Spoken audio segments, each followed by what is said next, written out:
Moshe Dayan, Yitzhak Rabin, Uzi Narkis, autant de noms associés à la victoire militaire israélienne en 67. Mais si je vous disais que le roi du Maroc, Hassan II, avait aussi contribué à la victoire éclair de l'État hébreu. Info, Intox, Johanna Binder, bonsoir. Bonsoir. Alors, est-ce que Israël a effectivement gagné cette guerre de 67 grâce à l'aide du Maroc? Eh bien, sans le Maroc, Israël n'aurait peut-être pas gagné la guerre des 6 jours. Alors, tout commence en 1965, on est 2 ans avant que débute la guerre des 6 jours. Les grands leaders du monde arabe se retrouvent à Casablanca.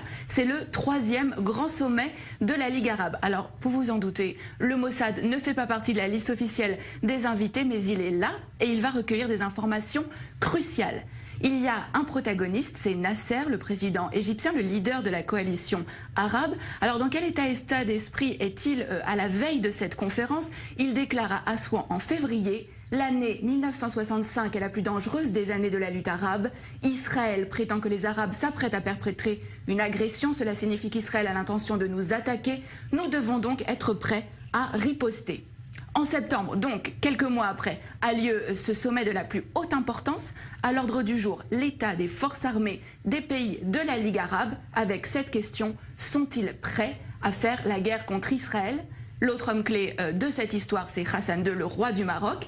Il va permettre aux renseignements israéliens de connaître ses ennemis. Et c'est à ce moment-là que le Mossad va donc entrer en action. Oui, absolument. Le Mossad va donc préparer cette opération en amont de la conférence. Plusieurs jours avant, une équipe du Shin Bet et du Mossad, il s'appelle à Tsiporim, donc les oiseaux, vont occuper le dernier étage du très luxueux hôtel à Casablanca où sont attendus les dirigeants arabes et où va aussi avoir lieu la conférence.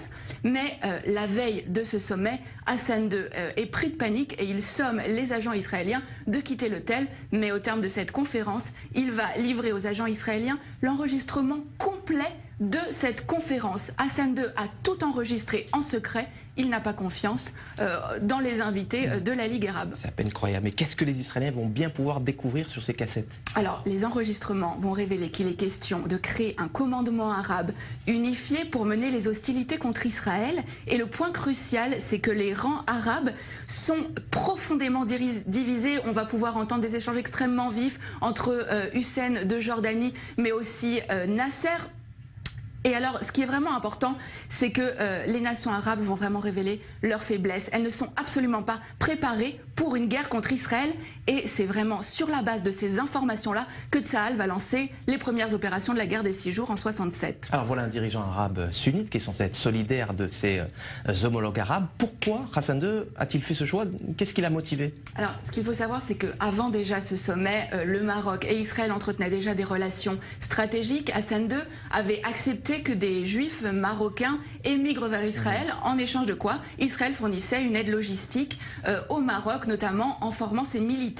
Et suite à cette opération qui a vraiment été considérée comme le fleuron des renseignements israéliens, Israël est en dette vis-à-vis du Maroc. Seulement un mois plus tard, en octobre, cette dette a un nom, c'est Mehdi Ben Barka, le plus farouche opposant d'Hassan II. Le Mossad participe à l'opération Baba Batra. L'objectif, c'est faire disparaître absolument Ben Barka, Baba Batra aux initiales donc de Ben Barka, mais c'est aussi le nom d'un traité du Talmud. Le Maroc a donc été un allié indispensable à Israël dans la guerre des 6 jours, même si, on le voit bien, aucun cadeau n'est gratuit. La petite histoire de la grande histoire. Merci Johanna Binder pour ces détails croustillants dignes des plus grands films d'espionnage. Merci d'être passé nous voir sur le plateau du Mag Orient.